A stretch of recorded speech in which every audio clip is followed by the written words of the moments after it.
What's going on, everyone? It's Sean from All Things EV, and in this video I want to address the question of whether solar increases real estate property.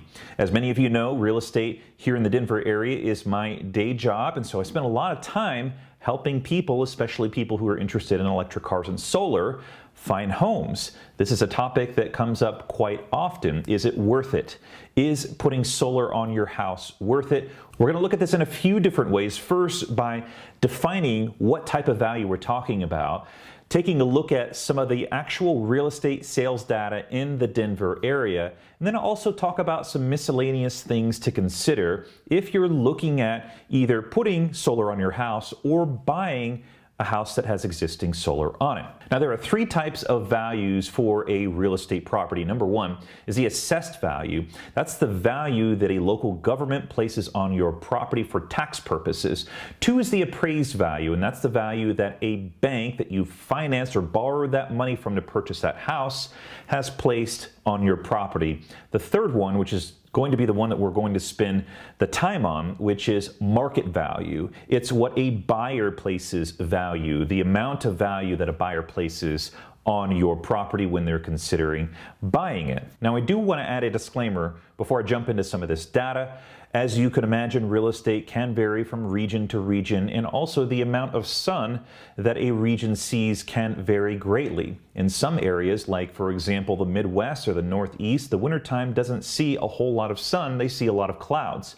Other places, they see sun all year round. The Denver area is actually one of those places. In fact, depending on who you talk to about this area, we see somewhere around 300 days of sunshine a year. So if you are looking at this and you do need a recommendation for a real estate professional in your area, just hit me up and I'm happy to find someone who's got a good understanding about solar and the benefit or risk of solar on a real estate property in your area. Now, with that said, let's go ahead and jump in to some of the controls that I'm putting into place in order to get the best data possible. Now, I want to add some data controls to make sure that we're comparing similar homes. So the first thing that I'm going to do is split these homes into three pricing categories. The first one is all homes sold for $499,000 and less, all homes sold between $500,000 and $999,000. And then last, all homes sold for $1 million and up. I'm also doing a look back of 500 days from today. The last control that I'm going to use is detached single family homes. This is where you tend to see most solar because if you're sharing, let's say, a condo or a townhome or even apartments, it's less likely that you're going to see groups of people agree on putting solar on their house. At least here in the Denver area, I don't see solar on these multi-units or attached family homes. When we take a look at all homes sold for $499,000 or less, we get more than $5,000. I would give you a particular number, but the system that I use does not specifically state. It caps out at $5,000. The square footage, the median square footage for these homes is between 1,500 and 1,700. Sold price is $379,500. The cumulative days on market, or the total number of days that it takes to sell a house in this price range, is 13 days. If we compare that with houses that do have solar in this price point, we get a total of 9 homes. And this is actually a trend that I'll talk about a little bit more later. There's really not enough to get a comprehensive, conclusive decision on this, but at least it's going to give us some indicators. Median sold price for those 9 homes is $400,000, and it took 25 days to sell those houses from when it went on the market. And moving on to the $500,000 to $999,000 houses, we're looking at a little bit larger of a home from between 2,000 and 2,200 square feet. Sold price $520,000, and it took 24 days to sell those houses. And again, we're dealing with the same thing where it's more than 5,000, so I can't give you a particular number, but it's a lot of houses. Houses with solar in this price point, it's a little bit more of a business case if you've got a house that is worth more to put solar on it. So 128, sold price $635,500. So quite a bit of an uptick in price sold for those that have solar. The median cumulative days on the market, 22 days. And lastly, $1 million and up homes. There were 254 sold in the last 500 days, and the median above ground square footage, 3,300 to 3,500. The sold price, 1.305 million, and the median cumulative days on the market, 28 days. Now, houses with solar on them within this group, 2. Sold price, 1.87 million, and the median cumulative days on market, 11.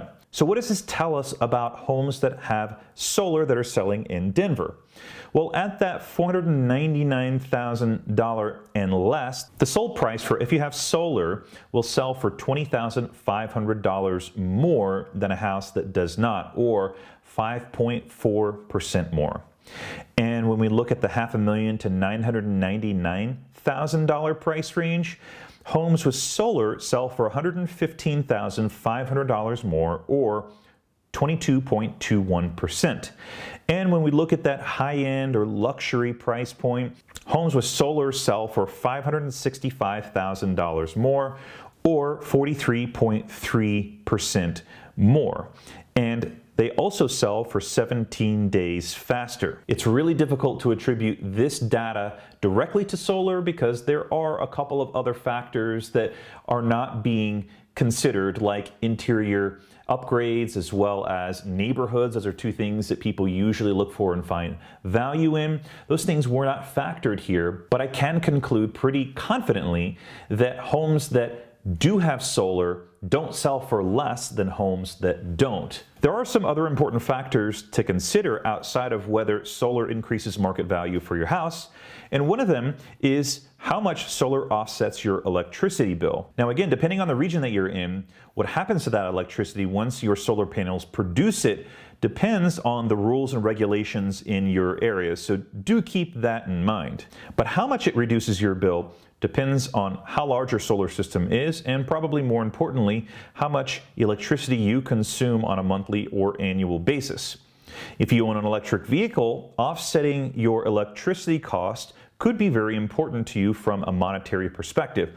Every dollar you're not paying in electricity means every dollar you're not spending powering your vehicle. Let me state this in another way to underscore this very point. If there was a way you could own a vehicle and never have to pay for fuel or oil changes again, would you do it? How much money do you spend on a monthly basis to power your gas-powered vehicle? This can have a monetary impact as well if you own solar and drive an EV. I'll conclude by talking about 4 things that you should definitely keep in mind, whether you're a homeowner considering putting solar on your house or a home buyer considering buying a house with existing solar panels on it. Number 1, if you're a homeowner and you financed or leased your solar, this could work to your disadvantage when you go to sell.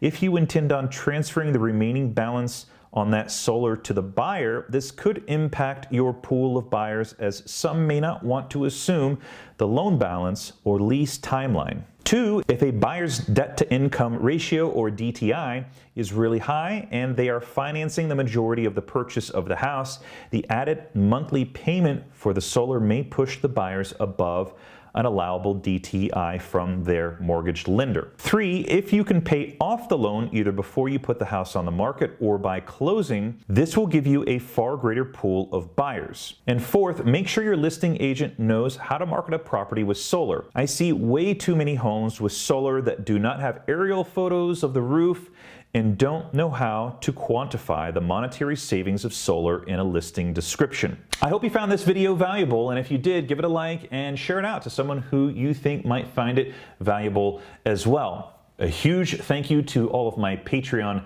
supporters. Thanks for your encouragement and your support for the video content that I put up. This is Sean from All Things EV, and I'll catch everyone on the next video.